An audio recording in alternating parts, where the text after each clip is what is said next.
ਜਾਗ ਪੰਜਾਬੀ ਚੈਨਲ ਦੇ ਪ੍ਰੋਗਰਾਮ ਵੇਲੇ ਦੀ ਗੱਲ ਤੇ ਮੈਂ ਤੁਹਾਡੇ ਸਾਹਮਣੇ ਰੋਸ਼ਨ ਲਾਲ ਤੇ ਨਾਲ ਨੇ ਮੇਰੇ ਰਾਜਾ ਵਲਾਇਤ ਸਾਹਿਬ। ਵੇਲੇ ਦੀ ਗੱਲ 'ਚ ਅੱਜ ਅਸੀਂ ਗੱਲ ਕਰਾਂਗੇ ਯੂਨਾਨ 'ਚ ਜਿਹੜੀ ਕਸ਼ਤੀ ਡੁੱਬੀ ਔਰ ਉਹਦੇ ਜਿਹੜੇ ਸੈਂਕੜੋਂ ਪਾਕਿਸਤਾਨੀਆਂ ਦੀ ਡੈਥ ਹੋਈ ਹੈ। ਉਹ ਇੱਕ ਅਲਮੀਆ ਹੈ, ਉਹ ਇਨਸਾਨੀਅਤ ਦਾ ਅਲਮੀਆ ਹੈ, ਉਹ ਪਾਕਿਸਤਾਨ ਦਾ ਅਲਮੀਆ ਔਰ ਪੂਰੇ ਦੁਨੀਆ ਦਾ ਅਲਮੀਆ ਹੈ। ਤੇ ਅੱਜ ਅਸੀਂ ਰਾਜਾ ਸਾਹਿਬ ਨੂੰ ਪੁੱਛਾਂਗੇ ਕਿ ਰਾਜਾ ਸਾਹਿਬ ਇਹੋ ਜਿਹੇ ਅਲਮੀਏ ਨੇ ਕਿਉਂ ਜਨਮ ਲਿਆ ਹੈ, ਕਿਉਂ ਇਹ ਅਲਮਨਾਕ ਵਾਕਿਆ ਰੂਨਮਾ ਹੋਇਆ ਤੁਹਾਡੇ ਖਿਆਲ 'ਚ? जी है तो बहुत अलमनाक वाक़या और इस तरह तारकुल वतन वतनी दे विच मारे जाना बहुत दुख की गल। लेकिन इनू ये देखना पैंदा है कि ये बंदे क्यों उत्थे पहुँचे तो हादसा क्यों होया। क्या पाकिस्तान दे अंदर इन्नी भुख नंग पै गई है कि खाली भुख नंग तो बचन दे वास्ते वो इन्हें कट्टन ਤੇ ਇੰਨੀ ਜਦੋਜਹਿਦ ਕਰਕੇ ਤੇ ਪਹੁੰਚਦੇ ਆ ਕਿ ਭੁੱਖ ਨੰਗ ਜਿਹੜੀ ਹੈ ਉਹਨੂੰ ਕਰਤੇ ਤੇ ਇਹਨੂੰ ਖ਼ਤਮ ਕੀਤਾ ਜਾ। ਖਾਲੀ ਇੱਕ ਫੈਕਟਰ ਆ ਜਾਂ ਬਹੁਤ ਜ਼ਿਆਦਾ ਫੈਕਟਰ ਤੇ ਜਿਹੜੇ ਹਿਊਮਨ ਸਮਗਲਿੰਗ ਇੱਥੇ ਕਰਦੇ ਆ, ਜਿਹੜੇ ਇਹਨਾਂ ਨੂੰ ਬਾਹਰ ਲਿਜਾਂਦੇ ਆ, ਜਿਹੜਾ ਇਹ ਸਾਰਾ ਕੰਮ ਕਰਦੇ ਆ, ਉਹਨਾਂ ਨੂੰ ਅਸੀਂ ਕਿਆ ਰੋਕ ਨਹੀਂ ਸਕਦੇ। ਇਹੋ ਜਿਹੀਆਂ ਦੋ ਚਾਰ ਗੱਲਾਂ ਜਿਹੜੀਆਂ ਨੇ ਉਹ ਸਾਨੂੰ ਸਾਡੇ ਵਾਸਤੇ ਬੜੀਆਂ ਗੌਰ ਤਲਬ ਨੇ कि भाई आया ये सारे लोग भुख नंग इन्नी होंदी है कि 20-20 लाख ते 25-25 लाख ते 30-30 लाख रुपया ते 15-15 लाख रुपया ये कढ़ के केड़ा अज बंदा है जिहदे पैर जुत्ती नहीं तो 12 लाख कितों पैदा करता। ਅੱਛਾ ਰਾਜ ਸਾਹਿਬ, ਇਹ ਮੈਂ ਜਿਹੜੀ ਨਾ ਤੁਹਾਡੀ ਗੱਲ ਨੂੰ ਅੱਗੇ ਵਧਾਉਂਦੇ ਆ ਮੈਂ ਕਹਾਂਗਾ ਕਿ ਇੱਥੇ ਮਤਲਬ ਬਹੁਤ ਸਾਰੇ ਲੋਕ ਜਿਹੜੇ ਨੇ ਉਹ ਇਸ ਅਲਮਨਾਕ ਵਾਕਿਆ ਨੂੰ ਪਾਕਿਸਤਾਨ 'ਚ ਮੌਜੂਦ ਭੁੱਖ ਨੰਗ ਨਾਲ ਜੋੜਦੇ ਨੇ। ਲੇਕਿਨ ਇੱਥੇ ਦੱਸਣਾ ਜ਼ਰੂਰੀ ਹੈ ਲੋਕਾਂ ਨੂੰ ਕਿ ਹਕੂਮਤ ਪਾਕਿਸਤਾਨ ਪੜ੍ਹੇ ਲਿਖੇ ਬੇਰੁਜ਼ਗਾਰ ਨੌਜਵਾਨਾਂ ਨੂੰ, ਹੁਨਰਮੰਦ ਨੌਜਵਾਨਾਂ ਨੂੰ ਜਿਹੜਾ ਕਰਜ਼ਾ ਦਿੰਦੀ ਹੈ ਨਾ ਕਿ ਜੀ ਇਹ ਕਰਜ਼ਾ ਲੈ ਕੇ ਤੇ ਆਪਣਾ ਕਾਰੋਬਾਰ ਕਰੋ, ਉਹਦੀ ਲਿਮਿਟ 5 ਲੱਖ ਰੁਪਈਆ, ਉਹ 5 ਲੱਖ ਤੋਂ ਸ਼ੁਰੂ ਹੁੰਦਾ ਹੈ। ਤੇ ਇਹਦਾ ਮਤਲਬ ਹੈ ਕਿ ਜਿਹੜਾ ਕੰਮ ਜਿਹੜਾ ਨਾ ਇੱਥੇ ਯਾਨੀ ਆਪਣਾ ਕਾਰੋਬਾਰ ਜਿਹੜਾ ਹੈ ਕਰਜ਼ਾ ਲੈ ਕੇ ਲੋਕ ਔਰ ਉਹ ਨੌਜਵਾਨ ਜਿਹੜੇ ਨੇ ਉਹ ਪਿੱਛੇ ਪਿੱਛੇ ਫਿਰਦੇ ਨੇ ਕਿ ਕਿਤੇ ਸਾਨੂੰ ਇਹ ਕਰਜ਼ਾ ਮਿਲੇ। ਤੇ ਉਹ ਹੁੰਦਾ ਹੈ ਕਿ ਯਾਰ ਅਸੀਂ 5 ਲੱਖ 'ਚ ਜਿਹੜਾ ਨਾ ਕੋਈ ਆਪਣਾ ਕੰਮ ਕਰ ਲਵਾਂਗੇ, ਇੱਜ਼ਤ ਨਾਲ ਜਿਹੜੀ ਹੈ ਨਾ ਕੋਈ 2 ਟਾਈਮ ਦੀ ਰੋਟੀ ਕਮਾ ਲਾਂਗੇ। ਤੇ ਜਿਹੜੇ ਬੰਦੇ ਇਹੋ ਜਿਹਾ ਮਤਲਬ ਉਹਨਾਂ ਨੂੰ ਕਰਜ਼ਾ ਲੈਣ ਦੀ ਲੋੜ ਨਹੀਂ, ਉਹ 20-25 ਲੱਖ ਰੁਪਇਆ ਯਾਨੀ ਇੱਥੋਂ ਸਾਨੂੰ ਜਿਹੜੀਆਂ ਗੱਲਾਂ ਪਤਾ ਲੱਗੀਆਂ ਨੇ ਕਿ ਜਿਹੜੇ ਨੌਜਵਾਨ ਉੱਥੇ ਡੁੱਬੇ ਨੇ ਉਹਨਾਂ ਨੇ 25 ਲੱਖ ਤੋਂ ਲੈ ਕੇ 45 ਲੱਖ ਤੱਕ ਜਿਹੜਾ ਨਾ ਜੀ ਏਜੰਟਾਂ ਨੂੰ ਪੈਸੇ ਦਿੱਤੇ ਨੇ, ਹਿਊਮਨ ਸਮਗਲਰਾਂ ਨੂੰ ਪੈਸੇ ਦਿੱਤੇ ਨੇ ਗੈਰ ਕਾਨੂੰਨੀ ਤੌਰ ਤੇ ਜਿਹੜਾ ਨਾ ਜਾਣ ਵਾਸਤੇ। ਤੇ ਜਿਹੜੇ ਬੰਦੇ ਕੋਲ 25 ਤੋਂ ਲੈ ਕੇ 45 ਲੱਖ ਰੁਪਈਆ ਹੈ, ਉਹਦੇ ਬਾਰੇ ਇਹ ਤਾਂ ਨਹੀਂ ਕਿਹਾ ਜਾ ਸਕਦਾ ਕਿ ਉਹ ਭੁੱਖ ਨੰਗ ਦਾ ਸ਼ਿਕਾਰ। ਇਹ ਤੁਹਾਡੀ ਗੱਲ ਬਿਲਕੁਲ ਠੀਕ ਹੈ। ਇੱਕ ਫੈਕਟਰ ਇਹ ਵੀ ਸੋਚਣ ਵਾਲਾ ਹੈਗਾ ਕਿ ਜਿਹੜੇ 20-20 ਲੱਖ ਤੇ 15-15 ਲੱਖ ਰੁਪਇਆ ਦਿੰਦੇ ਆ, ਦੇ ਕੇ ਜਾਂਦੇ ਆ, ਆਖਰ ਇਹਨਾਂ ਨੇ ਜਾ ਕੇ ਔਰ ਇਹ 15-20 ਲੱਖ ਰੁਪਈਆ ਦਰਖਤਾਂ ਨਾਲ ਨਹੀਂ ਲੱਗਦਾ ਕਿ ਇਹਨਾਂ ਨੇ ਜਾਂਦੇ ਕਮਾ ਲੈਣਾ। ਉੱਥੇ ਜਾ ਕੇ ਮਿਹਨਤ ਕਰਨੀ ਪੈਣੀ, ਜਦੋਜਹਿਦ ਕਰਨੀ, ਪਹਿਲੇ ਤਾਂ ਸੈੱਟ ਹੋਣਾ, ਉਹਦੇ ਵਾਸਤੇ ਮੁਖਤਲਿਫ ਮਰਾਹਿਲ ਤੋਂ ਗੁਜ਼ਰਨਾ, ਉਸ ਦੇ ਬਾਅਦ ਜਿਹੜਾ ਇੱਕਦਮ ਇਹ ਨਹੀਂ ਇਕੱਠਾ ਹੁੰਦਾ। ਲੇਕਿਨ ਮੈਂ ਤਾਂ ਇਹਨੂੰ ਜ਼ਿਆਦਾ ਸਾਈਕੋਲੋਜੀਕਲ ਇਫੈਕਟ ਸਮਝਣਾ ਵਾਂ ਕਿ ਜ਼ਿਆਦਾ ਮਸਲਨ 50 ਬੰਦੇ ਖਾਲੀ ਗੁਜਰਾਤ ਦੇ ਨੇ, 100 ਤੋਂ ਉੱਤੇ ਆਜ਼ਾਦ ਕਸ਼ਮੀਰ ਦੇ ਨੇ। ਹੁਣ ਇਹਨਾਂ ਇਲਾਕਿਆਂ ਦੇ ਵਿੱਚੋਂ ਭਿੰਬਰ ਦਾ ਇਲਾਕਾ ਹੋਵੇ, ਮੀਰਪੁਰ ਦਾ ਹੋਵੇ, ਗੁਜਰਾਤ ਦਾ ਹੋਵੇ, ਮੁਖਤਲਿਫ ਜਿਹੜੇ ਇਲਾਕੇ ਨੇ ਉਹਨਾਂ ਦੇ ਵਿੱਚ ਬੇਪਨਾਹ ਵੱਡੀਆਂ ਵੱਡੀਆਂ ਕੋਠੀਆਂ ਬਣੀਆਂ ਜੀ ਜੀ, ਔਰ ਉਹ ਕੋਠੀਆਂ ਜਿਹੜੇ ਨੇ ਪਾਕਿਸਤਾਨੀਆਂ ਨੇ ਬਾਹਰੋਂ ਕਮਾ ਕੇ ਤੇ ਉੱਥੇ ਬਣਾਇਆ ਜੀ। ਉਹਦੇ ਅਸਰਾਤ ਕੀ ਪੈਂਦੇ ਨੇ? ਹਰ ਬੱਚੇ ਦੇ ਉੱਤੇ ਨਫਸਿਆਤੀ ਤੌਰ ਤੇ ਉੱਤੇ ਇੱਕ ਅਸਰ ਪੈਂਦਾ ਕਿ ਇਹ ਕੱਲ੍ਹ ਤੱਕ ਮਾਛੀ ਸੀ ਜੀ, ਅੱਜ ਉਹਦੀ ਕੋਠੀ ਬਣ ਗਈ। ਉਹ ਦੂਸਰਾ ਵੀ ਉਸੇ ਸਟਰਗਲ ਦੇ ਵਿੱਚ ਕੋਠੀ ਬਣਾਉਣ ਦੇ, ਆਪਣਾ ਨਾਂ ਉੱਚਾ ਕਰਨ ਦੇ ਤੇ ਆਪਣੀ ਹੈਸੀਅਤ ਨੂੰ ਅੱਗੇ ਵਧਾਉਣ ਵਾਸਤੇ ਇਹ ਕੰਮ ਕਰਦੇ। ਹਾਲਾਂਕਿ ਹੈਸੀਅਤ ਪੈਸੇ ਨਾਲ ਨਹੀਂ ਹੋਣੀ ਚਾਹੀਦੀ, ਇਲਮ ਨਾਲ ਹੋਣੀ ਚਾਹੀਦੀ, ਫਿਕਰ ਨਾਲ ਹੋਣੀ ਚਾਹੀਦੀ। ਲੇਕਿਨ ਜਿਸ ਮੁਆਸ਼ਰੇ ਦੇ ਵਿੱਚ ਪ੍ਰਾਪਰਟੀ ਡੀਲਰ ਪਜੈਰੋ ਤੇ ਆ ਰਿਹਾ ਤੇ ਨੱਸ ਕੇ ਤੇ ਪ੍ਰੋਫੈਸਰ ਜਾਂ ਸਕੂਲ ਦਾ ਟੀਚਰ ਸਾਈਕਲ ਤੇ ਆਉਣ ਵਾਲਾ ਉਹਦਾ ਦਰਵਾਜ਼ਾ ਖੋਲ੍ਹ ਰਿਹਾ, ਉਸ ਮੁਆਸ਼ਰੇ ਦੇ ਵਿੱਚ ਤਾਲੀਮ ਦੀ, ਕਾਬਲੀਅਤ ਦੀ ਕੋਈ ਨਹੀਂ ਹੁੰਦੀ। ਉਸ ਮੁਆਸ਼ਰੇ ਦੇ ਵਿੱਚ ਇੱਜ਼ਤ ਤੇ ਤਕਰੀਮ ਜਿਹੜੀ ਉਹ ਸਾਰੀ ਪੈਸੇ ਦੀ।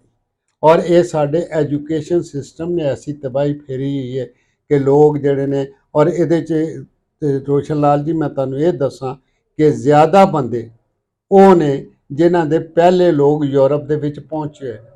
ਔਰ ਆਪਣੇ ਮਜ਼ੀਦ ਅਜ਼ੀਜ਼ਾਂ ਨੂੰ ਉਹ ਇਨਸੈਂਟਿਵ ਦੇ ਕੇ ਤੇ ਉੱਥੇ ਬੁਲਾਉਂਦੇ ਨੇ। ਕਿਸੇ ਦਾ ਭਤੀਜਾ, ਕਿਸੇ ਦਾ ਹੈਗਾ।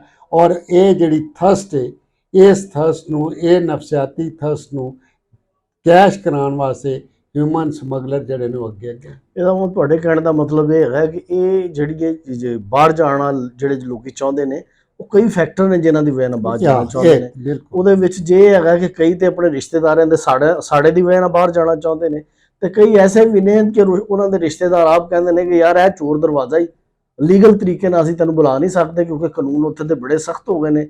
ਇਹ ਚੋਰ ਦਰਵਾਜ਼ਾ ਹੈ, ਉੱਥੇ ਆ ਜਾ ਤੇ ਤੈਨੂੰ ਅਸੀਂ ਜਿਹੜਾ ਨਾ ਲੁਕੋ ਲਵਾਂਗੇ ਉੱਥੇ, ਕਿਉਂਕਿ ਉੱਥੇ ਸੈੱਟ ਹੋਣਾ ਤੇ ਜਿਹੜਾ ਨਾ ਜੀ ਕੋਈ ਆਸਾਨ ਕੰਮ ਨਹੀਂ। ਲੇਕਿਨ ਰਾਏ ਸਾਹਿਬ, ਇਹ ਜਿਹੜੀਆਂ ਤੁਸੀਂ ਗੱਲਾਂ ਕਰ ਰਹੇ ਜੀ, ਇਹ ਤੇ ਬੜੀਆਂ ਸ਼ੋਰ ਵਾਲੀਆਂ ਗੱਲਾਂ। ਲੇਕਿਨ ਗੱਲ ਇਹ ਵੇ ਕਿ ਇਹ ਜਿਹੜਾ ਹਾਦਸਾ ਹੋਇਆ ਜਿਹਦੇ 'ਚ ਇਹ ਪਾਕਿਸਤਾਨੀ ਜਿਹੜੀ ਹੈ ਨਾ ਜੀ, ਉਹਨਾਂ ਦੀ ਯਾਨੀ ਬੜਾ ਨੌਜਵਾਨਾਂ ਦੀ ਡੈਥ ਹੋਈ ਹੈ, ਇੱਕ ਪਹਿਲਾ ਵਾਕਿਆ ਤਾਂ ਨਹੀਂ, ਇਹੋ ਜਿਹੇ ਬਹੁਤ ਸਾਰੇ ਵਾਕਿਆਤ ਹੋ ਚੁੱਕੇ ਨੇ। ਤੇ ਜਿਹੜੇ ਲੋਕ ਜਿਹੜੇ ਨੇ ਜੀ ਇਹਨਾਂ ਏਜੰਟਾਂ ਨੂੰ ਪੈਸੇ ਦਿੰਦੇ ਨੇ, ਕਿਆ ਉਹਨਾਂ ਦੇ ਸਾਹਮਣੇ ਇਹ ਗੱਲ ਪਹਿਲੇ ਤੇ ਨਹੀਂ ਹੁੰਦੀ? ਉਹ ਐਡਾ ਯਾਨੀ ਇਸ ਕੰਮ ਵਾਸਤੇ, ਇਹ ਗੈਰ ਯਕੀਨੀ ਕੰਮ ਵਾਸਤੇ ਆਪਣੀ ਜ਼ਿੰਦਗੀ ਦਾ ਜੂਆ ਕਿਉਂ ਖੇਲ ਲੈਂਦੇ ਨੇ? ਮੈਂ ਤੁਹਾਨੂੰ ਦੱਸਿਆ ਨਾ ਕਿ ਨਫਸਿਆਤੀ ਤੌਰ ਤੇ ਉਹ ਜਿਹੜਾ ਅਚੀਵ ਹੁੰਦਾ, ਜਿਹੜਾ ਉਹਨਾਂ ਨੂੰ ਦਿਖਾਇਆ ਜਾਂਦਾ ਜੀ, ਉਹਦੇ ਮੁਤਾਬਕ ਉਹ ਕਰਦੇ। ਪਾਕਿਸਤਾਨ ਵਿੱਚ ਰਹਿ ਕੇ ਰਾਤੋਂ ਰਾਤ ਕੋਠੀਆਂ ਨਹੀਂ ਤਾਮੀਰ ਹੁੰਦੀ। ਇੱਕ ਜਦੋਜਹਿਦ, ਇਹ ਲੋਕਾਂ ਨੂੰ, ਸੁਣਨ ਵਾਲਿਆਂ ਨੂੰ ਸ਼ਾਇਦ ਮੇਰੀ ਗੱਲ ਜਿਹੜੀ ਹੈ ਕੋਈ ਫਜ਼ੂਲ ਜੀ ਵੀ ਲੱਗੇ, ਲੇਕਿਨ ਇਹ ਆਪਣੀ ਜਗ੍ਹਾ ਤੇ ਹਕੀਕਤ ਹੈ ਕਿ ਇਸ ਦਾ ਤਾਲੁਕ ਤਾਲੀਮ ਦੇ ਨਾਲ ਬਹੁਤ ਗਹਿਰਾ, ਨਫਸੀਆਤ ਦੇ ਨਾਲ ਬਹੁਤ ਗਹਿਰਾ। ਔਰ ਜਿਹੋ ਜਿਹਾ ਸਮਾਜ ਹੋਏਗਾ ਉਹਦਾ ਆਊਟਕਮ ਇਸ ਤਰ੍ਹਾਂ ਦਾ ਹੋਏਗਾ। ਜਿੱਥੇ ਤੁਸੀਂ ਇਹ ਹੈਗਾ ਕਿ ਇੱਕ ਭੁੱਖਾ ਨੰਗਾ ਜਾਂਦਾ, ਉੱਥੇ ਮਜ਼ਦੂਰੀਆਂ ਕਰਕੇ, ਉੱਥੇ ਪਤਾ ਨਹੀਂ ਕਿਸ ਕੰਡੀਸ਼ਨ ਵਿੱਚ ਰਹਿੰਦਾ, ਲੇਕਿਨ ਇੱਥੇ ਆਣ ਕੇ ਤੇ ਉਹ ਕੋਠੀਆਂ ਬਣਾਉਣਾ ਸ਼ੁਰੂ ਕਰ ਦਿੰਦਾ। ਆਪਣੀ ਭੁੱਖ ਨੰਗ ਜਿਹੜੀ ਹੈ ਲੋਕਾਂ ਦੇ ਉੱਤੇ ਦੱਸਣ ਲੱਗ ਪੈਂਦਾ ਕਿ ਮੈਂ ਕੀ ਕਮਾਇਆ। ਇੱਕ ਨਫਸਿਆਤੀ ਜਿਹੜੀ ਹੈ ਬਿਮਾਰੀ ਜਿਹੜੀ ਹੈ ਪੈਦਾ ਕੀਤੀ ਗਈ, ਔਰ ਉਸ ਨਫਸਿਆਤੀ ਬਿਮਾਰੀ ਦਾ ਫਿਰ ਨਤੀਜਾ ਹੈਗਾ ਕਿ ਐਡੀ ਥਰਸਟ ਪੈਦਾ ਹੋ ਗਈ ਹੈ ਕਿ ਇਸ ਤਮਾਮ ਤਰ ਖਤਰਾਤ ਦੇ ਬਾਵਜੂਦ ਇਹ ਲੋਕ ਕਰਦੇ। ਬੜੇ ਅੱਛਾ ਰਾਜਾ ਸਾਹਿਬ, ਇੱਕ ਜਿਹੜਾ ਨਾ ਜੀ ਇਸ ਵਾਕਿਆ ਤੋਂ ਬਾਅਦ ਇੱਕ ਹੋਰ ਸਵਾਲ ਵੀ ਜਿਹੜਾ ਨਾ ਇੱਥੇ ਉੱਠਿਆ, ਉਹ ਇਹ ਵੇ ਕਿ ਜਿਹੜੇ ਨੌਜਵਾਨ ਜਿਹੜੇ ਨਾ ਜੀ ਜਿਨ੍ਹਾਂ ਨਾਲ ਮਿਸਹੈਪ ਹੋਇਆ, ਜਿਨ੍ਹਾਂ ਦੀਆਂ ਜਾਨਾਂ ਗਈਆਂ ਨੇ, ਉਹਨਾਂ ਦੀ ਬਹੁਤ ਵੱਡੀ ਜਿਹੜੀ ਤਾਦਾਦ ਦਾ ਤਲਕ ਕਸ਼ਮੀਰ ਨਾਲ ਹੈ। ਉਹ ਗੱਲ ਹੈ, ਜਿਹੜਾ ਸਵਾਲ ਹੈ ਉੱਠਿਆ ਹੈ ਕਿ ਯਾਰ ਇੰਡੀਆ ਦੇ ਵਿੱਚ ਵੀ ਤਾਂ ਸਾਡੇ ਨਾਲੋਂ ਵੱਡਾ ਕਸ਼ਮੀਰ ਹੈ, ਉਹਦਾ ਅਸੀਂ ਮਤਲਬ ਗੱਲ ਇਹ ਕਿ ਉਹ ਕਿੰਨੇ ਮੁਖਤਲਿਫ, ਉਹ ਕਹਿੰਦੇ ਆ ਜੀ ਕਿ ਜਿਹੜੇ ਉੱਥੇ ਦੇ ਕਸ਼ਮੀਰੀ ਨੇ ਉਹਨਾਂ ਤੇ ਬੜੇ ਜ਼ੁਲਮ ਹੋ ਰਹੇ ਨੇ, ਉਹ ਬੜੇ ਲੁੱਟੇ ਪੁੱਟੇ ਨੇ, ਉਹ ਤਬਾਹ ਹਾਲ ਨੇ। ਇਹ ਕੀ ਮਤਲਬ ਵਜ੍ਹਾ ਹੈਗੀ ਹੈ ਕਿ ਜਿਹੜਾ ਸਾਡਾ ਕਸ਼ਮੀਰ ਹੈ, ਇਹਦੇ ਚੋਂ ਕਿਉਂ ਲੋਕਾਂ ਨੂੰ ਐਡਾ ਜਾਣ ਦਾ ਬਾਹਰ ਸ਼ੌਕ ਹੈ? ਉਹ ਜਿਹੜਾ ਇੰਡੀਅਨ ਕਸ਼ਮੀਰ ਹੈ, ਉੱਥੋਂ ਦੇ ਨੌਜਵਾਨ ਜਿਹੜੇ ਨਾ ਜੀ, ਉਹ ਕਿਉਂ ਨਹੀਂ ਇੰਝ ਹੁੰਦਾ ਕਿ ਉਹ ਡੰਕੀ ਲਾ ਕੇ ਕਿਉਂ ਨਹੀਂ ਜਾਂਦੇ? ਕੀ ਵਜ੍ਹਾ ਹੈਗੀ? ਇਹ ਮੈਨੂੰ ਉਹਨਾਂ ਦੇ ਤੇ ਨਹੀਂ ਪਤਾ ਕਿ ਕੀ ਪਰਸੈਂਟੇਜ ਹੈ ਡੋਂਕੀ ਲਾਉਣ ਦੀ, ਉੱਥੇ ਕੀ ਹੈਗਾ, ਇਹ ਮੇਰੇ ਇਲਮ ਵਿੱਚ ਇਹਨਾਂ ਨਹੀਂ। ਲੇਕਿਨ ਮੈਨੂੰ ਆਪਣੇ ਇਲਾਕੇ ਦਾ ਪਤਾ ਹੈ ਕਿ ਮੀਰਪੁਰ ਹੋਵੇ, ਬਾਗ ਹੋਵੇ, ਹਰ ਜਗ੍ਹਾ ਤੇ ਖਾਲੀ ਕੋਠੀਆਂ ਪਈਆਂ ਹੋਈਆਂ ਨੇ। ਮੀਰਪੁਰ ਦੇ ਅੰਦਰ ਬੇਪਨਾਹ ਸਰਮਾਇਆ ਜਿਹੜਾ ਜ਼ਮੀਨ ਦੇ ਉੱਤੇ ਲੱਗ ਪਿਆ ਹੈ, ਕੋਠੀਆਂ ਦੀ ਸ਼ਕਲ, ਮਹਲਾਂ ਦੀ ਸ਼ਕਲ, ਔਰ ਉਹਦੇ ਉੱਤੇ ਕਰੋੜਾਂ ਰੁਪਏ ਲਾਏ ਗਏ। ਔਰ ਇਹ ਇੱਕ ਮੁਕਾਬਲਾ ਜਾਰੀ, ਮੁਖਤਲਿਫ ਜਗ੍ਹਾ ਦੇ ਉੱਤੇ, ਮੁਖਤਲਿਫ ਬਰਾਦਰੀਆਂ ਦੇ ਅੰਦਰ ਇੱਕ ਮੁਕਾਬਲਾ ਜਾਰੀ। ਕਿਆ ਜਿੰਨੀ ਭੁੱਖ ਨੰਗ ਪੰਜਾਬ ਦੇ ਵਿੱਚ ਉਸ ਤੋਂ ਵੱਧ ਕਸ਼ਮੀਰ ਵਿੱਚ? ਕਿ ਭੁੱਖ ਨੰਗ ਦਾ ਮਿਆਰ ਇੱਕੋ ਹੀ ਹੈ। ਇੱਕ ਹੈਗਾ ਕਿ ਕੁਝ ਲੋਕ ਜਿਹੜੇ ਨੇ ਉਹਨਾਂ ਨੇ, ਤੁਸੀਂ ਤਾਂ ਖਾਸ ਤੌਰ ਤੇ ਤਵੱਜੋ ਦਿਓਗੇ ਤੇ ਗੁਜਰਾਤ ਤੇ, ਸੈਂਟਰਲ ਪੰਜਾਬ ਦੇ ਗੁਜਰਾਂਵਾਲੇ ਤੇ ਕਸ਼ਮੀਰ ਦੇ, ਇਹ ਮੈਕਸੀਮਮ ਲੋਕ ਨੇ। ਔਰ ਮਰੀ ਦੇ ਤੁਸੀਂ ਦੇਖੋ ਰਾਵਲਪਿੰਡੀ ਦੇ ਇਰਦ ਗਿਰਦ ਵੀ ਦੀਨਾ ਤੋਂ ਅੱਗੇ ਜਿਸ ਤਰ੍ਹਾਂ ਦੇ ਕੋਠੀਆਂ ਬਣੀਆਂ, ਜਿਸ ਤਰ੍ਹਾਂ ਉਹਨਾਂ ਦੀ ਲੈਵਿਸ਼ ਲਿਵਿੰਗ ਇਹ ਉਹ, ਔਰ ਉਹ ਸਾਰੀਆਂ ਖਾਲੀ ਪਈਆਂ। ਆਪ ਉੱਥੇ ਇੱਕ ਕਮਰੇ ਦੇ ਮਕਾਨ ਹੀ ਰਹਿੰਦੇ। ਇੱਥੇ ਸ਼ੋਅ ਕਰਨ ਵਾਸਤੇ ਹੈਗਾ, ਖੈਰਾਤ ਵੀ ਦਿੰਦੇ ਨੇ, ਤੇ ਖੈਰਾਤ ਉਹ ਜਿਹੜੇ ਹੈਗੇ ਨੇ ਉਹ ਲੰਗਰ ਖਾਨੇ ਉਹ ਵੀ ਚਲਾਉਂਦੇ। ਇਹ ਬੜਾ ਅਜੀਬ ਜਿਹਾ ਹੈਗਾ। ਆਪ ਬੈਗਰ ਨੇ, ਇੱਥੇ ਕੌਮ ਨੂੰ ਬੈਗਰ ਬਣਾਇਆ। ਅੱਛਾ, ਇਹ ਮੈਂ ਜਿਹੜੀ ਹੈ ਨਾ ਇਸ ਬਾਰੇ ਥੋੜੀ ਜਿਹੀ ਮੈਂ ਗੱਲ ਆਪਣੇ ਵੱਲੋਂ ਕਰਾਂਗਾ ਕਿ ਇਹ ਜਿਹੜਾ ਇੱਥੇ ਸਵਾਲ ਚੁੱਕਿਆ ਗਿਆ ਨਾ ਕਿ ਇੰਡੀਅਨ ਕਸ਼ਮੀਰ ਦੇ ਲੋਕ ਕਿਉਂ ਨਹੀਂ ਜਾਂਦੇ, ਲੇਕਿਨ ਗੱਲ ਇਹ ਵੇ ਕਿ ਇੰਡੀਅਨ ਕਸ਼ਮੀਰ ਦੇ ਲੋਕ ਭਾਵੇਂ ਨਾ ਜਾਣ, ਲੇਕਿਨ ਇੰਡੀਅਨ ਪੰਜਾਬ ਦੇ ਵਿੱਚ ਜਿਹੜਾ ਨਾ ਜੀ ਕਾਨੂੰਨੀ ਜਾਂ ਗੈਰ ਕਾਨੂੰਨੀ ਤੌਰ ਤੇ ਬਾਹਰ ਜਾਣ ਦਾ, ਖਾਸ ਤੌਰ ਤੇ ਕੈਨੇਡਾ ਜਾਣ ਦਾ ਟ੍ਰੈਂਡ ਬਹੁਤ ਜ਼ਿਆਦਾ ਹੈ। ਔਰ ਉਹ ਹੁਣ ਹੋ ਸਕਦਾ ਹੈ ਉਹਦੇ 'ਚ ਇੱਕ ਵਜ੍ਹਾ ਇਹ ਹੋਵੇ ਕਿ ਸਾਡੇ ਇੱਥੇ ਜਿਹੜੇ ਖਾਸ ਤੌਰ ਤੇ ਜਦੋਂ ਮੰਗਲਾ ਡੈਮ ਬਣਿਆ ਤੇ ਮੀਰਪੁਰ ਤੋਂ ਬਹੁਤ ਜ਼ਿਆਦਾ ਲੋਕ ਲੀਗਲੀ ਗਏ ਸੀ ਉੱਥੇ, ਜਿਹੜੇ ਸੈਟਲ ਹੋਏ ਉੱਥੇ, ਔਰ ਉਹਨਾਂ ਦੀ ਵਜ੍ਹਾ ਨਾਲ ਜਿਹੜਾ ਨਾ ਜੀ ਇੱਥੇ ਇੱਕ ਟ੍ਰੈਂਡ ਬਣਿਆ ਕਿ ਯੂਰਪ 'ਚ ਜਾਣਾ ਹੈ, ਯੂਰਪ 'ਚ ਜਾਣਾ। ਤੇ ਇਹ ਇੰਡੀਅਨ ਪੰਜਾਬ, ਸ਼ਾਇਦ ਜਿਹੜਾ ਆਕਿਊਪਾਈਡ ਕਸ਼ਮੀਰ ਜਿਹਨੂੰ ਅਸੀਂ ਕਹਿੰਦੇ ਜਾਂ ਇੰਡੀਅਨ ਕਸ਼ਮੀਰ ਜਿਹਨੂੰ ਕਹਿੰਦੇ ਆ, ਲਿਗਡ ਕਸ਼ਮੀਰ ਹੈ, ਉਹਦੇ ਵਿੱਚ ਇਹੋ ਜਿਹਾ ਕੋਈ ਰਵਾਇਤ ਹੀ ਨਹੀਂ ਕਾਇਮ ਹੋਈ। ਉਹਨਾਂ ਨੂੰ ਹਾਲੇ ਤੱਕ ਇਹ ਹੋਇਆ ਹੀ ਨਹੀਂ ਕਿ ਉੱਥੋਂ ਕੋਈ ਲੋਕ ਜਾ ਕੇ ਯੂਰਪ 'ਚ ਇੰਜ ਸੈਟਲ ਹੋਏ ਹੋਣ, ਇੰਜ ਖੁਸ਼ਹਾਲ ਹੋਏ ਹੋਣ ਜਿਵੇਂ ਇੱਥੇ ਦੇ ਲੋਕ ਹੋਏ ਨੇ। ਤੇ ਉੱਥੇ ਜਿਹੜਾ ਨਾ ਜੀ ਬਾਹਰ ਜਾਣ ਦੀਆਂ ਉਹੋ ਜਿਹੀਆਂ ਰਵਾਇਤਾਂ ਨਹੀਂ ਬਣ ਸਕੀਆਂ। ਲੇਕਿਨ ਇੰਡੀਅਨ ਪੰਜਾਬ 'ਚੋਂ ਜਿਹੜੇ ਲੋਕ ਗਏ ਨੇ, ਇੰਡੀਅਨ ਪੰਜਾਬ ਤੋਂ ਪਾਰਟੀਸ਼ਨ ਤੋਂ ਬਹੁਤ ਪਹਿਲਾਂ ਤੋਂ ਲੋਕ ਜਾ ਕੇ ਜਿਹੜਾ ਨਾ ਜੀ ਕੈਨੇਡਾ ਸੈਟਲ ਹੋਏ ਨੇ ਉੱਥੇ, ਔਰ ਬੜੇ ਖੁਸ਼ਹਾਲ ਵੀ ਨੇ। ਔਰ ਉਹਨਾਂ ਦੇ ਦੇਖਾ ਦੇਖੀ ਹੋਇਆ ਕਿ ਇੰਡੀਅਨ ਪੰਜਾਬ ਦੇ ਵਿੱਚ ਆਇਟਸ ਦਾ ਜਿਹੜਾ ਨਾ ਜੀ ਬੜਾ ਟ੍ਰੈਂਡ ਹੈਗਾ ਉੱਥੇ। ਮਤਲਬ ਉੱਥੇ ਜਿਹੜੀ ਹੈ ਨਾ ਡਿਗਰੀ ਆਇਟਸ ਹਾਲਾਂਕਿ ਕੋਈ ਵੀ ਨਹੀਂ ਹੈਗੀ, ਇੱਕ ਸਰਟੀਫਿਕੇਟ ਹੈ, ਲੇਕਿਨ ਉੱਥੇ ਸਾਰੀਆਂ ਡਿਗਰੀਆਂ ਤੋਂ ਵੱਧ ਇਹ ਹੀ ਸਮਝਿਆ ਜਾਂਦਾ ਕਿ ਆਇਟਸ ਦੇ ਜਿਹੜੇ ਕੋਰਸ ਖੁੱਲੇ ਨੇ ਕਿ ਜੀ ਇਹ ਆਇਟਸ ਕਰਨ ਤੋਂ ਬਾਅਦ ਇਹ ਹੋਏਗਾ ਕਿ ਅਸੀਂ ਕੁਆਲੀਫਾਈ ਕਰ ਲਾਂਗੇ ਕੈਨੇਡਾ ਦਾ ਵੀਜ਼ਾ ਲੈਣ ਵਾਸਤੇ, ਕੈਨੇਡਾ ਦੇ ਵਿੱਚ ਪੜ੍ਹਨ ਵਾਸਤੇ। ਤੇ ਉੱਥੇ ਵੀ ਇਹ ਗੱਲ ਜਿਹੜੀ ਹੈ ਵੇ, ਤੇ ਲੇਕਿਨ ਹਰ ਬੰਦਾ ਤੇ ਆਇਟਸ ਨਹੀਂ ਕਰਦਾ। ਉੱਥੇ ਇੰਡੀਅਨ ਪੰਜਾਬ ਦੀ ਜਿਹੜੀ ਹੈ ਨਾ ਇੱਕ ਪੰਜਾਬੀ ਫਿਲਮ ਬਣੀ ਹੈ, ਚੱਲ ਮੈਕਸੀਕੋ ਚਲੀਏ, ਉਹਦੇ 'ਚ ਪਾਕਿਸਤਾਨੀ ਅਦਾਕਾਰਾਂ ਨੇ ਵੀ ਕੰਮ ਕੀਤਾ ਹੈ। ਔਰ ਉਹ ਜਿਵੇਂ ਇਹ ਮਤਲਬ ਜਿਹੜਾ ਨਾ ਉਹਨਾਂ ਦਾ ਵੀ ਹੈ ਸੀ ਕਿ ਉਸ ਫਿਲਮ 'ਚ ਵੀ ਇਹੀ ਦਿਖਾਇਆ ਗਿਆ ਕਿ ਉਹ ਬੰਦੇ ਜਿਹੜੇ ਨੇ ਉਹ ਪਾਕਿਸਤਾਨੀ ਪੰਜਾਬੀ, ਔਰ ਹੈ ਉਹਦੇ 'ਚ ਵੀ ਪੰਜਾਬੀ ਨੇ, ਪਾਕਿਸਤਾਨੀ ਪੰਜਾਬੀ ਵੀ ਤੇ ਇੰਡੀਅਨ ਪੰਜਾਬੀ ਵੀ, ਉਹ ਮੈਕਸੀਕੋ ਗਏ ਨੇ। ਮੈਕਸੀਕੋ ਜਿਹੜਾ ਨਾ ਜੀ ਉਹਨਾਂ ਨੇ ਡੰਕੀ ਲਾ ਕੇ ਉੱਥੋਂ ਅਮਰੀਕਾ ਜਾਣਾ, ਤੇ ਉਹਨਾਂ ਦੇ ਵਿੱਚ ਵੀ ਇਹ ਹੈ। ਲੇਕਿਨ ਫਿਰ ਮੈਂ ਇੱਕ ਹੋਰ ਇੱਥੇ ਹੁਣ ਗੱਲ ਕਰਨੀ ਜਿਹੜੀ ਹੈ ਨਾ ਬੜੀ ਜ਼ਰੂਰੀ ਸਮਝਣਾ, ਉਹ ਇਹ ਗੱਲ ਹੈ ਕਿ ਬਾਹਰ ਜਾਣ ਦਾ ਟ੍ਰੈਂਡ ਜਿਹੜਾ ਨਾ ਉਹ ਸਾਊਥ ਇੰਡੀਆ ਦੇ ਵਿੱਚ ਵੀ ਹੈਗਾ। ਯਾਨੀ ਇਹ ਪੰਜਾਬ ਤੇ ਇੰਡੀਅਨ ਪੰਜਾਬ ਜਿਹੜਾ ਇਹ ਨਾਰਥ ਇੰਡੀਆ 'ਚ ਆ ਜਾਂਦਾ, ਸਾਊਥ ਇੰਡੀਆ 'ਚ ਵੀ ਹੈ। ਲੇਕਿਨ ਸਾਊਥ ਇੰਡੀਆ ਦੇ ਵਿੱਚ ਪੋਜੀਸ਼ਨ ਇਹ ਹੈਗੀ ਹੈ ਕਿ ਉੱਥੇ ਦੇ ਲੋਕ ਗੈਰ ਕਾਨੂੰਨੀ ਤੌਰ ਤੇ ਨਹੀਂ ਜਾਂਦੇ, ਉੱਥੇ ਦੇ ਲੋਕ ਡੰਕੀ ਲਾ ਕੇ ਨਹੀਂ ਜਾਂਦੇ। ਉਹਨਾਂ ਦੇ ਕੋਲ ਆਈਟੀ ਦੀ ਸਕਿੱਲ ਲੈਣੀ ਹੈ, ਉਹਨਾਂ ਦੇ ਕੋਲ ਟੈਕਨੀਕਲ ਸਕਿੱਲ ਲੈਣੀ ਹੈ। ਉਹ ਐਜੂਕੇਸ਼ਨ ਉਹਨਾਂ ਦੀ ਜਿਹੜੀ ਹੈ ਨਾ ਜੀ ਇੰਨੀ ਕਮਾਲ ਦੀ ਹੈ ਕਿ ਉਹਨਾਂ ਨੂੰ ਉੱਥੇ ਜਿਹੜਾ ਨਾ ਜੀ ਜੌਬਸ ਆਪ ਆਫਰ ਹੁੰਦੀਆਂ। ਕੇਰਲਾ ਦੇ ਲੋਕ ਨੇ, ਆਪਣਾ ਜਿਹੜਾ ਨਾ ਜੀ ਚੇਨਈ ਦੇ ਲੋਕ ਨੇ, ਇਸੇ ਤਰ੍ਹਾਂ ਹੀ ਬੰਗਾਲੀ ਨੇ, ਜਿਹੜੇ ਸਾਰੇ ਜਿਹੜਾ ਨਾ ਜੀ ਉਸ ਰੀਜਨ ਦੇ ਲੋਕ ਨੇ ਜਿਹੜੇ ਜਾਂਦੇ ਨੇ, ਸੈੱਟ ਹੁੰਦੇ ਨੇ। ਔਰ ਸਾਊਥ ਪੰਜਾਬ ਦੇ ਲੋਕਾਂ ਦਾ ਇਲੀਗਲ ਤੇ ਹਰ ਜਗ੍ਹਾ ਤੋਂ ਜਾਣ ਦਾ ਬਣ ਜਾਂਦਾ। ਲੇਕਿਨ ਇੰਡੀਆ ਦੇ ਮਤਲਬ ਅਗਰ ਅਸੀਂ ਸਬ ਕੰਟੀਨੈਂਟ ਨੂੰ ਦੇਖੀਏ ਤਾਂ ਸਭ ਤੋਂ ਘੱਟ ਜਿਹੜੇ ਲੋਕ ਇਲੀਗਲ ਗਏ ਨੇ ਯੂਰਪ ਜਾਂ ਅਮਰੀਕਾ ਜਾਂ ਕੈਨੇਡਾ, ਉਹ ਉੱਥੇ ਦੇ ਲੋਕ ਨੇ, ਗਏ ਨੇ ਕੁਛ। ਲੇਕਿਨ ਉਹ ਵਜ੍ਹਾ ਇਹ ਹੈਗੀ ਹੈ ਕਿ ਉੱਥੇ ਜਿਹੜਾ ਨਾ ਜੀ ਇੱਕ ਰਵਾਇਤ ਕਾਇਮ ਹੈ ਕਿ ਵੀ ਜਿਹੜਾ ਬੰਦਾ ਕੁਆਲੀਫਿਕੇਸ਼ਨ ਲਵੇਗਾ ਆਪਣੀ ਜਿਹੜੀ ਹੈ ਨਾ ਇੰਟਰਨੈਸ਼ਨਲ ਮਿਆਰ ਦੇ ਮੁਤਾਬਕ, ਉਹਦੇ ਲਈ ਹਰ ਜਗ੍ਹਾ ਖੁੱਲੀਆਂ ਜੌਬ ਓਪਰਚੁਨਿਟੀਜ਼ ਹੈ ਨੇ, ਔਰ ਉਹ ਫਿਰ ਆਪਣੇ ਆਪ ਨੂੰ ਉਸ ਕੰਪੀਟੀਸ਼ਨ 'ਚ ਪੈਂਦਾ। ਅੱਛਾ, ਇਹਦੇ 'ਚ ਹੁਣ ਇੱਕ ਚੀਜ਼ ਜਿਹੜੀ ਹੈ ਨਾ ਜੀ ਮੈਂ ਹੋਰ ਕਰਾਂਗਾ, ਇਹ ਬੜਾ ਅਲਮਨਾਕ ਵਾਕਿਆ ਜ਼ਾਹਰ ਹੈ, ਗੱਲ ਹੈਗੀ ਜੀ ਉਹ ਜਿਸ ਤਰ੍ਹਾਂ ਵੀ ਗਏ, ਇਲੀਗਲ ਗਏ, ਜਿਸ ਤਰ੍ਹਾਂ ਵੀ ਹੈ। ਲੇਕਿਨ ਨੌਜਵਾਨ ਮੌਤ ਜਿਸ ਘਰ ਦੇ ਵਿੱਚ ਹੋਵੇ ਔਰ ਫੈਮਲੀਆਂ ਉੱਜੜ ਜਾਣ, ਉਹਨਾਂ ਦੇ ਮਾਪਿਓ ਵਾਸਤੇ ਤਾਂ ਜਿਹੜਾ ਨਾ ਜੀ ਉਹ ਨਹੀਂ ਹੁੰਦਾ। ਉਹਨਾਂ ਦਾ ਤੇ ਹੁੰਦਾ ਕਿ ਯਾਰ ਇਹ ਇੱਕ ਐਸਾ ਨੁਕਸਾਨ ਹੈ ਜਿਹਦਾ ਹੁਣ ਕੋਈ ਉਜ਼ਾਲਾ ਨਹੀਂ ਹੈ। ਹੁਣ ਇਹਦੇ ਵਿੱਚ ਜਿਹੜੀ ਲਾਅ ਐਂਡ ਆਰਡਰ ਦੀ ਸੂਰਤ ਹਾਲ ਹੈ ਕਿ ਪਾਕਿਸਤਾਨ ਦੇ ਵਿੱਚ ਕਿਉਂ ਲੋਕਾਂ ਜਿਹੜੇ ਨੇ ਨਾ ਐਡੇ, ਹੈ ਤੇ ਇਲੀਗਲ ਕੰਮ ਹੈ ਨਾ, ਹਿਊਮਨ ਟ੍ਰੈਫਿਕਿੰਗ ਹੈ, ਇਨਸਾਨੀ ਸਮਗਲਿੰਗ, ਯਾਨੀ ਜਿਹੜੇ ਭਿਆਨਕ ਤਰੀਨ ਜਿਹੜੇ ਜੁਰਮ ਕਿਹਾ ਜਾਂਦਾ ਉਹਨਾਂ ਚੋਂ ਇੱਕ ਜੁਰਮ ਹੈ। ਕੀ ਵਜ੍ਹਾ ਹੈ ਕਿ ਪਾਕਿਸਤਾਨ 'ਚ ਜੁਰਮ ਕਰਨ ਦੇ ਬੜੇ ਮੌਕੇ ਨੇ। ਔਰ ਫਿਰ ਇਹ ਵੀ ਹੈਗਾ ਕਿ ਖੁੱਲਾ ਸਮੁੰਦਰ, ਇੰਟਰਨੈਸ਼ਨਲ ਸਮੁੰਦਰ ਹੈ, ਉਹਦੇ ਵਿੱਚ ਜਿਹੜਾ ਨਾ ਜੀ ਉਹ ਸਾਰੇ ਲੋਕ ਚਲੇ ਗਏ। ਤੇ ਇਹਨੂੰ ਕਿਸ ਤਰ੍ਹਾਂ ਮਤਲਬ ਤੁਸੀਂ ਦੇਖਦੇ? ਮੈਨੂੰ ਤੇ ਪਹਿਲੀ ਗੱਲ ਤੇ ਮੈਨੂੰ ਜਿਹੜੀ ਮੁਸਕਰਾਹਟ ਸੀ ਉਹ ਇਹ ਸੀ ਕਿ ਕੁਐਸਚਨ ਤੁਸੀਂ ਰੇਜ਼ ਕੀਤਾ ਸੀ ਕਿ ਈਸਟ ਪੰਜਾਬ ਦੇ ਲੋਕ ਕੈਨੇਡਾ ਜਾ ਰਹੇ, ਕੈਨੇਡਾ ਦੇ ਵਿੱਚ ਉਹਨਾਂ ਦੀ ਅਕਸਰੀਅਤ ਹੈ। ਕੈਨੇਡਾ ਖੁਦ ਲੋਕਾਂ ਨੂੰ ਇਨਵਾਈਟ ਕਰ ਰਿਹਾ ਹੈ, ਐਗਰੀਕਲਚਰਲ ਬੇਪਨਾਹ ਉਹਦੇ ਕੋਲ ਲੈਂਡ ਮੌਜੂਦ ਹੈ। ਔਰ ਤੁਸੀਂ ਆਪਣੇ ਸਵਾਲ ਦਾ ਆਪੇ ਜਵਾਬ ਦੇ ਦਿੱਤਾ ਕਿ ਆਈਟਸ ਕਿ ਅੰਗਰੇਜ਼ੀ ਸਮਝ ਜਾਂਦਾ ਹੋਵੇ, ਲਿਖ ਸਕਦਾ ਹੋਵੇ, ਪੜ੍ਹ ਸਕਦਾ ਹੋਵੇ, ਸਮਝ ਸਕਦਾ ਹੋਵੇ ਤੇ ਮੋਸਟ ਵੈਲਕਮ। ਉੱਥੇ ਐਗਰੀਕਲਚਰਲ ਲੈਂਡ ਹੈ। ਉਸ ਦੇ ਨਾਲ ਜਿਹੜਾ ਡਾਇਰੈਕਟ ਕੈਨੇਡਾ ਦਾ ਵਿੱਚ ਨਹੀਂ ਜਾਂਦਾ ਤੇ ਉਹ ਮੈਕਸੀਕੋ ਦੇ ਹਵਾਲੇ ਨਾਲ ਤੁਸੀਂ ਜਿਹੜਾ ਕੀਤਾ ਉਹ ਇਹ ਕਮ ਅਜ਼ ਕਮ ਇੱਕ ਲੀਗਲ ਵੇ ਤੇ ਅਡਾਪਟ ਉਹ ਕਰਦੇ ਨੇ। ਕੁਝ ਤੁਸੀਂ ਸਾਊਥ ਪੰਜਾਬ ਦੀ ਗੱਲ ਕੀਤੀ, ਉਹ ਵੀ ਤੁਸੀਂ ਆਪ ਹੀ ਬੜਾ ਕਲੀਅਰ ਕਰ ਦਿੱਤਾ ਕਿ ਬਈ ਉਹ ਆਈਟੀ ਐਕਸਪਰਟ ਦੇ ਤੌਰ ਤੇ ਪੂਰੀ ਦੁਨੀਆ ਦੇ ਵਿੱਚ ਡਿਮਾਂਡ ਹੈ, ਉਹ ਨੌਕਰੀਆਂ ਲੈਂਦੇ।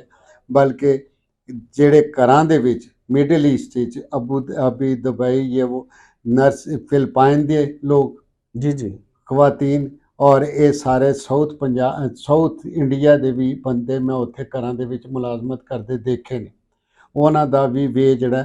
ਲੇਕਿਨ ਇਹ ਬੰਦੇ ਖੁੱਲ੍ਹੇ ਸਮੁੰਦਰ 'ਚ ਮਾਰੇ ਗਏ, ਮੈਨੂੰ ਇਹ ਦੱਸੋ ਕਿ ਸ਼ਾਮ ਦੇ ਜਿਹੜੇ ਹੈਗੇ ਨੇ ਮਾਜਰੀਨ, ਜੀ ਇਰਾਕ ਦੇ ਅੰਦਰ ਮਾਜਰੀਨ, ਕਿਆ ਉੱਥੇ ਖੁਦ ਜਦੋਜਹਿਦ ਕਰਕੇ ਤੇ ਅਮਨ ਬਹਾਲ ਨਹੀਂ ਕਰ ਸਕਦੇ? ਕਿਆ ਇਸ ਨਾਲ ਰੇਸ਼ਾ ਦਵਾਨੀਆਂ ਦਾ ਸ਼ਿਕਾਰ ਰਹਿਣਗੇ ਹਮੇਸ਼ਾ? ਇਰਾਕ ਦੇ ਅੰਦਰ ਤੇਲ ਨਹੀਂ ਨਿਕਲਦਾ, ਉੱਥੇ ਕਿਹੜੀ ਭੁੱਖ ਨੰਗ? ਉਹ ਕਿਉਂ ਆਪਣੇ ਮੁਲਕ ਦੇ ਵਿੱਚੋਂ ਨਸਦੇ ਨੇ? ਜ਼ਰਾ ਗੌਰ ਕਰਨ ਵਾਲੀ ਗੱਲ ਹੈ ਨਾ ਕਿ ਉਹ ਪਹਿਲੇ ਉਹਨਾਂ ਰੇਸ਼ਾ ਦਵਾਨੀਆਂ ਦੇ ਵਿੱਚ ਸ਼ਾਮਲ ਹੁੰਦੇ ਨੇ, ਅਮਨ ਨੂੰ ਬਰਬਾਦ ਕਰਦੇ ਨੇ। ਅਮਨ ਨੂੰ ਬਰਬਾਦ ਕਰਨ ਤੋਂ ਬਾਅਦ ਫਿਰ ਅਮਨ ਦੀ ਤਲਾਸ਼ ਦੇ ਵਿੱਚ ਯੂਰਪ ਵਿੱਚ ਬੈਠੇ ਹੁੰਦੇ ਨੇ, ਔਰ ਉਹਦੇ ਵਿੱਚ ਵੀ ਮੈਕਸਿਮਮ ਉਹ ਲੋਕ ਜਾਂਦੇ ਨੇ ਜਿਨ੍ਹਾਂ ਕੋਲ ਸਰਮਾਇਆ ਹੁੰਦਾ ਹੈ। ਮੈਂ ਹੁਣ ਵੀ ਜਾ ਕੇ ਸਵੀਡਨ ਦੇਖ ਕੇ ਆਇਆ ਕਿ ਜਿੰਨੇ ਅਰਬ ਨੇ ਮਾਲਦਾਰ ਲੋਕ, ਚਾਹੇ ਉਹ ਇਰਾਕ ਦੇ ਨੇ ਚਾਹੇ ਉਹ ਸ਼ਾਮ ਦੇ ਨੇ, ਉਹਨਾਂ ਨੇ ਉੱਥੇ ਆਪਣੇ ਕਾਰੋਬਾਰ ਸ਼ੁਰੂ ਕੀਤੇ ਨੇ, ਰੈਸਟੋਰੈਂਟ ਸੀਗੇ ਨੇ, ਔਰ ਇਸ ਤਰੀਕੇ ਨਾਲ ਇਹ ਲੋਕ ਜਿਹੜੇ ਨੇ ਇਹ ਵੀ ਗਏ। ਇਹਦਾ ਮਤਲਬ ਹੈਗਾ ਕਿ ਇਹ ਖਾਲੀ ਮੁਸਲਿਮ ਮੁਲਕਾਂ ਦੇ ਵਿੱਚ ਬਿਮਾਰੀ ਇਹ ਕੀ? ਕਿਧਰੇ ਗੌਰ ਕਰਨ ਵਾਲੀ ਗੱਲ ਹੈ ਨਾ ਕਿ ਇਹ ਤੇ ਨਹੀਂ ਹੈਗਾ ਕਿ ਅਸੀਂ ਆਪਣਾ ਅਮਨ ਜਿਹੜਾ ਖੁਦ ਤਬਾਹ ਕੀਤਾ ਹੈ। ਸਾਡੀ ਜਿਹੜੀ ਐਜੂਕੇਸ਼ਨ ਹੈ, ਤਾਲੀਮ ਦਾ ਸਿਸਟਮ ਹੈ, ਇसी ਤਾਲੀਮ ਨੂੰ ਸਾਇੰਸੀ ਬੁਨਿਆਦਾਂ ਤੇ ਨਹੀਂ ਕੀਤਾ, ਅਸੀਂ ਸੈਕਟੇਰੀਅਨ ਬੁਨਿਆਦਾਂ ਤੇ ਕੀਤਾ, ਰਿਲੀਜੀਅਸ ਬੁਨਿਆਦਾਂ ਤੇ। ਰਿਲੀਜਨ ਦੇ ਅੰਦਰੋਂ ਫਿਰ ਅਸੀਂ ਸੈਕਟ ਲੱਭ ਰਹੇ ਨੇ। ਭਲੇ ਸ਼ਾਮ ਦੀ ਤੁਸੀਂ ਲੜਾਈ ਸ਼ੀਆ ਸੁਨੀ ਕੀ ਲੜਾਈ? ਗੌਰ ਕਰਨ ਵਾਲੀ ਗੱਲ ਹੈ। ਤੁਹਾਡੀ ਗੱਲ ਕਰਨ ਦਾ ਮਤਲਬ ਇਹ ਹੈ ਜੀ ਕਿ ਇਹ ਸਾਡੇ ਇੱਥੇ ਜਿਹੜਾ ਤਾਲੀਮ ਹੈਗੀ ਹੈ ਨਾ ਜੀ, ਇਹ ਸ਼ਊਰ ਨਹੀਂ ਦਿੰਦੀ। ਇਹ ਜਿਹੜਾ ਨਾ ਜੀ ਯਾਨੀ ਉਹਦੇ ਵਿੱਚ ਖੁਦਗਰਜ਼ੀ ਦਿੰਦੀ ਹੈ ਕਿ ਉਹਦੇ ਵਿੱਚ ਇਹ ਨਹੀਂ ਮਤਲਬ ਕਿਸੇ ਨੂੰ ਸ਼ਊਰ ਮਿਲਦਾ ਕਿ ਯਾਰ ਆਪਣੇ ਮੁਲਕ ਦੇ ਵਿੱਚ ਰਹਿ ਕੇ ਅਸੀਂ ਹਾਲਾਤ ਠੀਕ ਕਰਨ ਦੀ ਕੋਸ਼ਿਸ਼ ਕਰੀਏ, ਕਿਸੇ ਸਿਆਸੀ ਅਮਲ ਦਾ ਹਿੱਸਾ ਬਣੀਏ, ਕਿਸੇ ਸਮਾਜੀ ਸੁਧਾਰ ਵੱਲ ਜਾਈਏ, ਉਹ ਬਜਾਏ ਇਸ ਕੰਮ ਕਰਨ ਦੇ। ਔਰ ਇਹ ਵੀ ਗੱਲ ਹੈ ਕਿ ਇਹ ਲੋਕ ਮਾੜੇ ਲੋਕ ਨਹੀਂ ਹੁੰਦੇ। ਛੋਟੀ ਜਿਹੀ ਗੱਲ ਕਰਾਂਗਾ ਜੀ ਕਿ ਜਾਪਾਨ ਤੋਂ ਗੱਡੀਆਂ ਆਉਂਦੀਆਂ ਸੀ ਜੀ, ਸਾਡੇ ਇੰਪੋਰਟਰਸ ਨੇ ਉਹਨਾਂ ਨੂੰ ਕਿਹਾ ਕਿ ਹੈਡਰੈਸਟ ਸੀਟ ਜਿਹੜੀ ਹੈ ਨਾ ਉਹ ਕੱਢ ਲਓ ਤੇ ਇਹਦੀ ਕੀਮਤ ਥੋੜੀ ਜਿਹੀ ਡਾਊਨ ਕਰ ਦਿਓ। ਇਹ ਰੇਡੀਓ ਕੱਢ ਲਓ ਤੇ ਇਹਦੀ ਕੀਮਤ ਹੋਰ ਡਾਊਨ ਕਰ ਦਿਓ। ਇਹ ਜਿਹੜਾ ਮੈਟ ਕੱਢ ਲਓ ਤੇ ਇਹਦੀ ਕੀਮਤ ਹੋਰ ਡਾਊਨ ਕਰ ਦਿਓ।